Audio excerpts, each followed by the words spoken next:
Assalamualaikum warahmatullahi wabarakatuh. Di sini saya akan menjelaskan tentang perkiraan dan antisipasi masyarakat masa depan, kompetensi abad 21 oleh Michelle Fulan.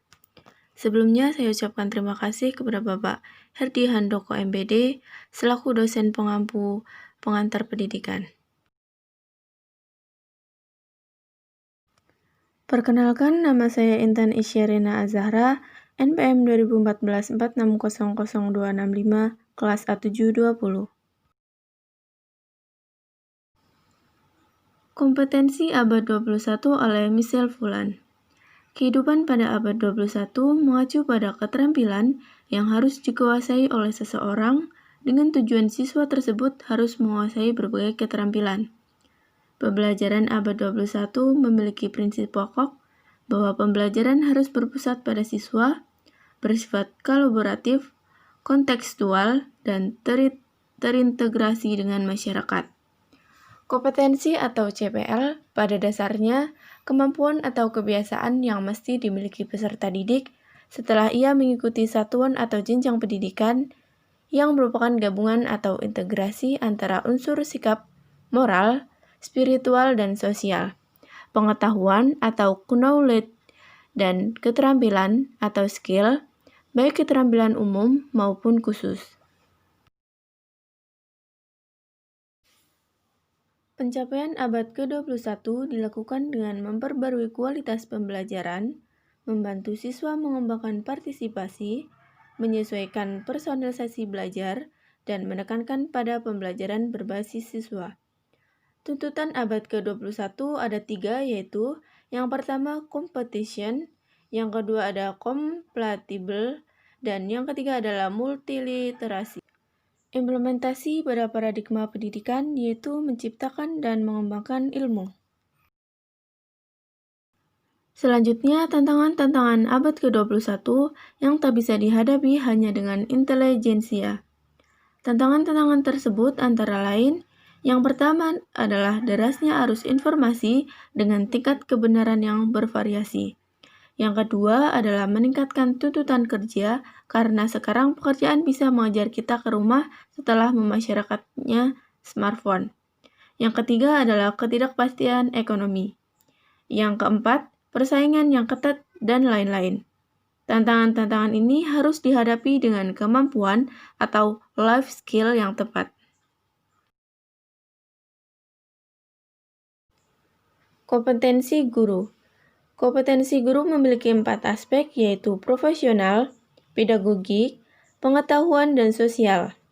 Yang pertama adalah profesional, yaitu menguasai substansi bidang studi dan metodologi keilmuannya. Yang kedua, yaitu memahami karakteristik peserta didik. Yang ketiga, pengetahuan, yaitu menampilkan diri sebagai pribadi yang mantap, stabil, dewasa, arif, dan berwibawa. Yang keempat, sosial, yaitu berkontribusi terhadap pengembangan pendidikan di sekolah dan masyarakat. 6 life skill yang esensial di era informasi ini yaitu life skill yang wajib dimiliki oleh peserta didik abad ke-21. Yang pertama adalah komunikasi atau communication. Fungsi komunikasi yaitu kemampuan menjelaskan apa yang mau kita sampaikan dan kemampuan menahan cara pandang kita agar orang lain dapat memasukkan pendapatnya yang sesuai dengan tujuan kita. Cara melatih komunikasi, yaitu yang pertama adalah perbanyak ikut forum diskusi, klub buku, dan lain-lain, belajar bahasa asing karena dengan kembali mengevaluasi proses komunikasi dalam bahasa, kemampuan komunikasi kita secara umum juga dapat lebih tertata. Yang ketiga adalah sesekali cek apakah struktur kata-kata kita sudah menggambarkan apa yang kita mau. Yang keempat adalah bermain tebak-tebakan dengan mendeskripsikan hal yang ditebak. Yang kelima adalah asah skill komunikasi di media lain, yaitu menggambar, menari, main musik, membuat film, dan lain-lain. Yang kedua, kolaborasi atau collaboration. Berkolaborasi dengan orang lain meliputi yang pertama adalah mampu bekerja secara efektif dan menghargai anggota tim yang berbeda. Yang kedua, menunjukkan fleksibilitas dan keinginan untuk menjadi orang yang berguna dalam melakukan kompromi untuk mencapai tujuan umum. Yang ketiga, memikul tanggung jawab dalam pekerjaan kolaboratif dan menghargai kontribusi dalam setiap anggota tim. Yang ketiga adalah kreativitas atau creativity. Berpikir kreatif diantaranya adalah menggunakan sejumlah teknik penciptaan ide yang luas, menghasilkan ide-ide baru, mengelaborasi, menganalisis, dan mengevaluasi ide-ide sendiri untuk memperbaiki dan memaksimalkan usaha-usaha kreatif. Adapun cara bekerja kreatif dengan orang lain meliputi 4 hal, yaitu yang pertama adalah mengembangkan, mengimplementasikan, dan mengomunikasikan ide-ide baru kepada orang lain secara efektif. Yang kedua adalah berpikir terbuka dan responsif terhadap perspektif baru dan berbeda, menggabungkan masukan-masukan dan balikan-balikan ke dalam pekerjaan. Yang ketiga adalah menghasilkan originalitas dan kebaruan dalam pekerjaan dan memahami batas-batas untuk mengadopsi ide-ide baru. Yang keempat adalah memandang kegagalan sebagai kesempatan untuk belajar. Implementasi inovasi meliputi melaksanakan ide-ide kreatif untuk membuat sumbangan yang berguna dan nyata di tempat inovasi tersebut diterapkan. Yang keempat adalah pemikiran kritis atau critical thinking. Berpikir kritis adalah proses menelaah kebenaran sumber informasi. Orang yang berpikir kritis tidak akan menerima begitu saja informasi yang dia dapat. Dia akan mengecek apakah sumbernya terpercaya atau datanya diambil dengan cara yang tidak benar. Dengan memiliki informasi yang akurat, prediksi ke depan yang dilakukan orang tersebut akan lebih akurat. Adapun cara melatih pemikiran kritis, yang pertama adalah ingatlah terakhir kali kita harus mengambil keputusan sulit, lalu evaluasi apakah cara kita mengambil keputusan sudah tepat atau belum. Yang kedua adalah diskusikan mengenai hal-hal yang terjadi di sekitar kita dan cari sumber data yang paling terpercaya. Yang ketiga adalah analisa kembali bukti-bukti dari hal yang selama ini kita percaya begitu saja.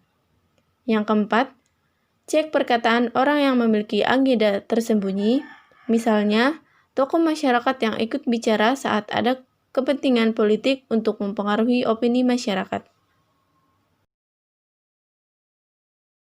Yang kelima, karakter.